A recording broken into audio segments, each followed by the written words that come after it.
नमस्कार, स्वागत है आपका बिहार समाचार में। आज मौसम विभाग ने बिहार के सभी जिलों में भयानक बारिश को लेकर खतरनाक अलर्ट जारी कर दिया है। साथ ही बिहार के कई जिलों में बाढ़ तबाही मचा रही है। नेपाल लगातार बिहार में पानी छोड़कर बिहार को डुबा रहा है और साथ ही बिहार में इससे भी बड़ी तबाही आ सकती है। बिहार के कई जिले पूरी तरह से डूब सकते हैं। तो वहीं मुख्यमंत्री नीतीश कुमार जी ने बिहार की जनता के लिए बड़ी घोषणाएं कर दी है। तो आज की बड़ी खबरों पर बात करने से पहले आपसे एक छोटी सी अनुरोध है, कृपया वीडियो को एक प्यारा सा लाइक अवश्य कर दीजिएगा। आपका लाइक करना ही हमारी मेहनत का फल होता है।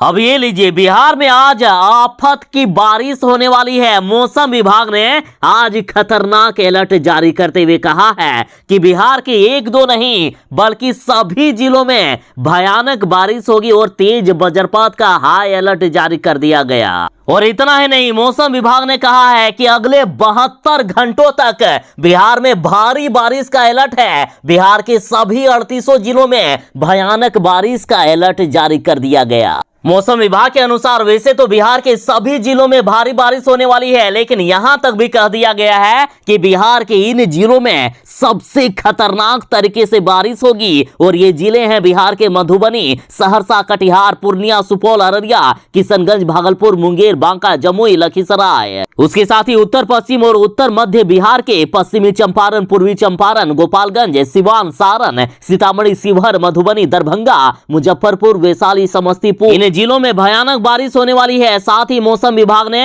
हाई अलर्ट जारी किया है वज्रपात को लेकर और बिहार के कई जिले डूबने लगे हैं। लगातार बाढ़ से परेशान है बिहार के कई जिले।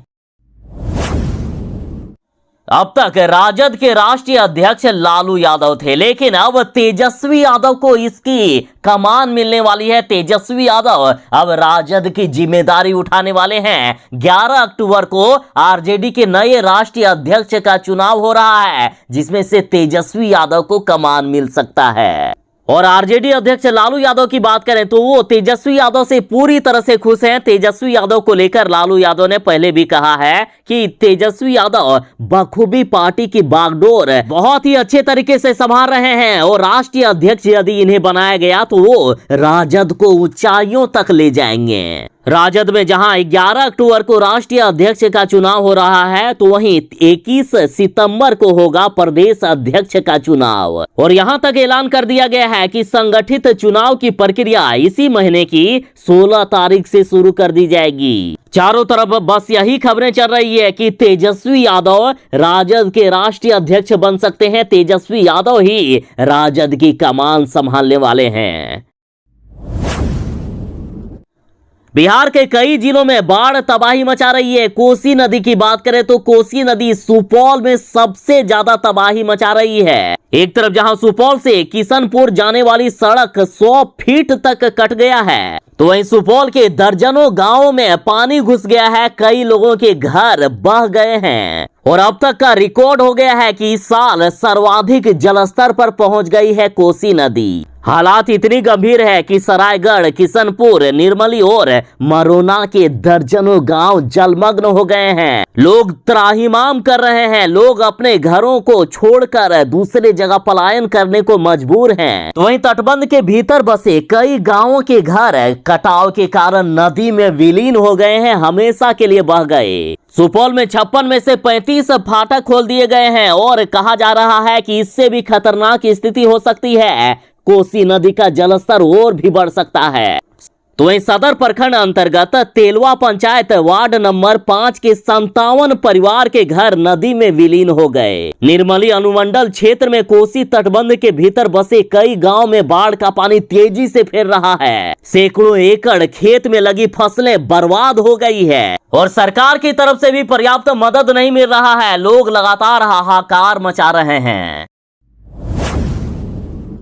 बिहार के अधिकांश जिलों के साथ अब बिहार के बगहा में भी बाढ़ भीषण तबाही मचा रही है। गंडक नदी के जलस्तर में भारी वृद्धि होने से बगहा के कई इलाके जलमग्न हो गए हैं। बगहा के पिपराशाही प्रखंड अंतर्गत गंडक के किनारे बसे कांटी तोला में भयानक बाढ़ आ गई है। यहाँ काफी खतरनाक स्थिति है। पश्चिमी चंपारण में गंडक बराज से 3,21,000 क्यूसेक पानी छोड़ दिया गया है, जिससे बगहा अब डूबने के कगार पर है। बगहा में लोगों के घरों में पानी घुस गया है। जरा देखिए इस महिला का घर किस तरह से घरों में पानी घुस गया है। किसी तरह से जुगाड़ लगाकर बसका को काट कर खाना बना रही है ये महिला। वो भी घरों में घुटनों भर से भी ज्यादा पानी बह रहा है, तो चौकी में बसका को काट कर खाना बनाने के लिए जुगाड़ लगाया गया है। जरा देखिए किस तरह से कितनी दर्दनाक जिंदगी गुजर रही है बगहा में। घरों से पानी बहने के कारण बच्चे रह नहीं पा रहे हैं। गरीबों के बच्चे भूखे पड़े हुए हैं। किसी तरह से सूखा खा खा कर जिंदगी गुजार रहे हैं।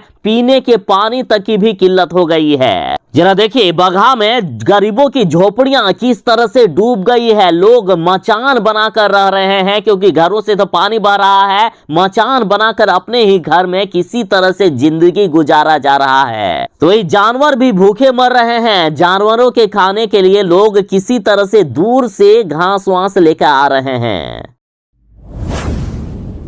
एक तरफ जहां बिहार में भारी बारिश हो रही है और इधर नेपाल में भी भारी बारिश से बिहार में लगातार नेपाल पानी छोड़ रहा है, जिससे बिहार में बाढ़ से तबाही आ गई है। बिहार के अधिकांश जिले डूब गए हैं। बिहार की अधिकांश नदियां उफान पर है। कोसी नदी में बाढ़ आने से कई घर डूब गए और कई घर बह गए। सुपौल में इतनी भयानक तबाही है कि सुपौल से दुबियाही मोजहा होते हुए किशनपुर जाने वाली सड़क पानी के दबाव के कारण 100 फीट तक फट गई है। सुपौल में कई लोगों के घर पानी में डूब गए हैं। कई लोगों के घर बह गए हैं। लोग गांव पूरे के पूरे गांव छोड़ने को मजबूर हैं। सुपौल में जलस्तर बढ़ने के साथ ही सदर ब्लॉक सहित सरायगढ़, किशनपुर, निर्मली और मनोरा के दर्जनों गांव जलमग्न हो गए हैं। देखिए जरा तस्वीरों में किस तरह से गरीबों की झोपड़ियां, गरीबों के घर बाढ़ के पानी में बह गए हैं। नामो निशान खत्म हो गया। सुपौल में गरीबों के घरों में पानी घुस गया है। जरा ये तस्वीर देखिए किस तरह से गरीब की झोपड़ी में पूरा पानी घुसा हुआ है। खाने पीने की भी लालच बन गई है। आखिर कैसे खाना बनेगा इतना पानी में। देखिए ये महिला किस तरह से घर में पानी के बीच बैठी हुई है। बिहार की अधिकांश नदियां उफान पर है। कोसी, बागमती और कमला बलान कई जगहों पर तबाही मचा रही है। बिहार के गोपालगंज में भी बाढ़ का भयानक खतरा है। चेतावनी लेवल पर पहुंच गई है गंडक नदी। 3,17,000 क्यूसेक पानी डिस्चार्ज कर दिया गया है बराज से। गोपालगंज के 6 प्रखंडों में बाढ़ का भीषण खतरा मंडरा रहा है। सड़क पर बह रहा है 3 फीट पानी। सोचिए कितनी भीषण तबाही आई है यहाँ। ये जो आप तस्वीर देख रहे हैं ये सड़क की तस्वीर है, कोई नदी की तस्वीर नहीं है। सड़कों पर 3 फीट तक, घुटनों से ऊपर तक पानी बह रहा है। लोग इतने मुश्किल में हैं और बिहार सरकार के ये भ्रष्ट नेता लोग मजे ले रहे हैं। देखिए वाल्मीकि नगर बराज से लगातार छोड़े गए पानी ने दियारा वासियों की मुश्किलें बढ़ा दी है। लोग पानी के बीच चलने को विवश हैं, लेकिन प्रशासन द्वारा अब तक किसी तरह की कोई भी सुविधा उपलब्ध नहीं कराई गई है। लोग त्राहिमाम कर रहे हैं। लगातार जलस्तर में हो रही वृद्धि को देखते हुए बिरहा गीत गाकर अपनी दुखड़ा सुनाते हुए ये लोग नजर आ रहे हैं। हालात इतनी गंभीर है कि नेपाल में हो रही भारी बारिश के कारण बराज के सभी फाटक खोल दिए गए हैं। सभी 36 फाटक खोल दिए गए। तो सोचिए यहाँ कितनी भीषण तबाही आ गई होगी गोपालगंज के कई इलाकों में। और इतना ही नहीं, मौसम विभाग ने यह भी चेतावनी दे दी है कि इसी तरह से यदि लगातार नेपाल में बारिश होती रही तो गोपालगंज के कई इलाके गंभीर तरीके से डूब सकते हैं। यहां भयानक तबाही आ सकती है। मोदी सरकार खुद को गरीबों की सरकार कहते हैं, लेकिन विपक्ष वाले शायद ठीक ही कह रहे हैं कि ये मोदी सरकार गरीबों की सरकार नहीं बल्कि पूंजीपतियों की सरकार है। वाह रे गरीबों की सरकार। पहले सीएनजी सस्ता का प्रलोभन दिखाकर गाड़ियां खरीदवाई, फिर धीरे धीरे सीएनजी में 30 रुपया तक की वृद्धि कर दी। अब ठगा महसूस कर रहे हैं मोदी सरकार में लोग।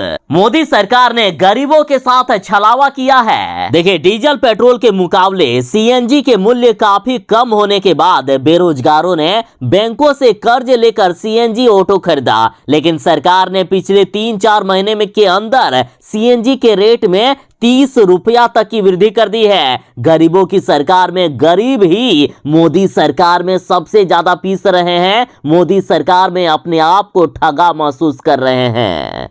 लगातार गरीबों के साथ अन्याय कर रही है मोदी सरकार। एक तरफ जहां गरीबों के जो खाने पीने के सामान है, जो खुदरा वस्तु गरीब लोग खरीदते हैं, उस पर जीएसटी लग रहा है, लेकिन अमीर लोग जो बोरा का बोरा खरीदते हैं तो 25 किलो से ज्यादा मात्रा के बोरे पर जीएसटी नहीं लग रहा है। तो सिर्फ गरीबों को परेशान करने का काम कर रही है मोदी सरकार।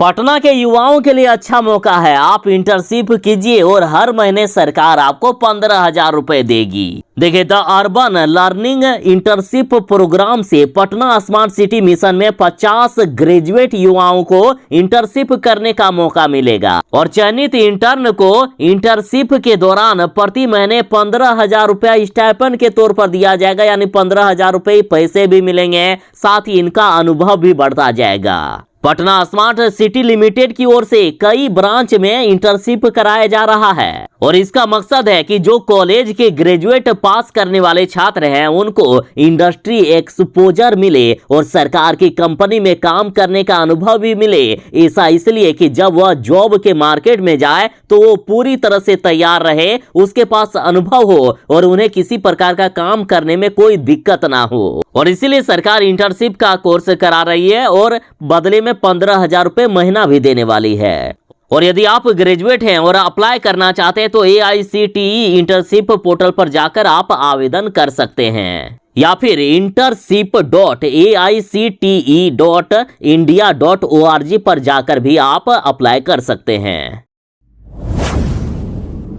बिहार के कई जिलों के साथ मुजफ्फरपुर में भी बाढ़ भीषण तबाही मचा रही है। मुजफ्फरपुर में लगातार हो रही बारिश के कारण भी कई इलाके डूब गए हैं। देखिए, मुजफ्फरपुर में 24 घंटे से पानी में डूबे 1 दर्जन मोहल्ले, लोग घरों में कैद हो गए हैं। देखिए, बारिश के बाद ब्रह्मपुरा चौक से संजय सिनेमा होते हुए राहुल नगर हाट तक 1 किलोमीटर की दूरी जलमग्न हो गई है। वहीं बीबीगंज व बेला इलाके में घरों व दुकानों में पानी घुस गया है। इससे लोगों को भारी मुसीबतों का सामना करना पड़ रहा है। ऐसे में निगम की नालों की सफाई के दावों पर भी सवाल उठ रहा है। लगातार बिहार सरकार किस तरह से झूठ बोल रही है, झूठे दावे कर रही है, इसके भी पोल खुल गए हैं। मुजफ्फरपुर के इन इलाकों में करीब 25,000 से भी ज्यादा आबादी जलमग्न से परेशान हो गए हैं। लोगों के घरों में, दुकानों में पानी लगा है। हालात ये है कि जरूरी के सामान के लिए भी लोग बाहर नहीं निकल पा रहे हैं।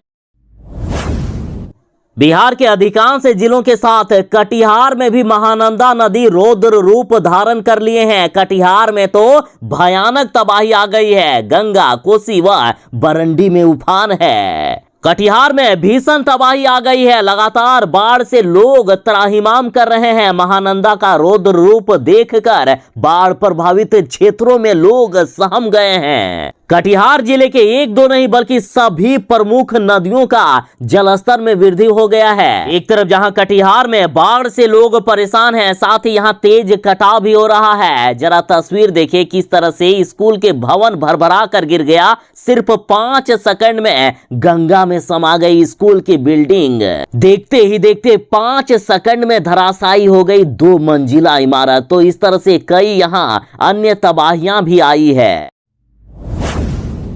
लोग सरकार से परेशान हो गए हैं। सहरसा जिले की खबर है कि जब सरकार ने बाढ़ से बचाने की कोई तैयारी नहीं की तो लोगों ने चंदा उठाकर चचरी पुल बनाया था, लेकिन यहां अभी बाढ़ का पानी इस तरह से घुस गया है कि पूरे के पूरे पुल को ही बहा कर ले गई और सहरसा के कई गांव अब डूबने के कगार पर हैं। पता नहीं कि बिहार सरकार को शायद मजा आता है क्या, यह जनता के पैसे को ज्यादा बर्बाद करने की इनकी इच्छा है। इसलिए ना तो तटबंधों का सही से निर्माण होता है, ना ही बाढ़ से रोकने की कोई तैयारी ठीक से की जाती है। देखिए, वैसे भी यदि बिहार के झीलों को ठीक से निर्माण करके या तटबंधों को मजबूती से बनाकर यदि बचा लिया जाएगा तो थोड़ी से पैसे में काम हो जाएगा, लेकिन इससे नेताओं के पेट नहीं भरेंगे। नेता लोग आखिर कैसे अपने बच्चों को विदेश में पढ़ाएंगे और कैसे सारे 2000 के नोटों को अपने घरों में गाड़ के रखेंगे। इसलिए ये लोग जानबूझकर बिहार में बाढ़ लाता है और जनता के टैक्स के पैसे को बड़ी मात्रा में खर्च करके ये लोग लूटपाट मचाते हैं।